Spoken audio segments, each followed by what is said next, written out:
The stocks page is a great place to go throughout the day to understand what the stock market is doing, either today or even over different time frames. There's three main sections of this page that are pretty useful.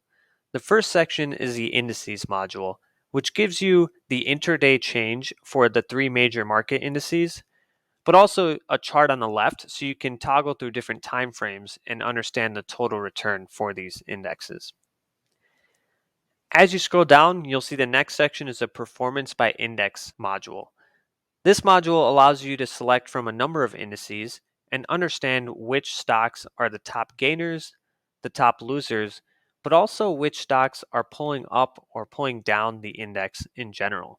Pretty interesting to see this data either from today or even if you want to go a little longer, maybe you want to look at this data from a year to date standpoint to really get more of an analytical view on these indices. The last section of the stocks page is the sectors module. The sectors module is great because it's a heat map view of the largest 6 stocks in each sector.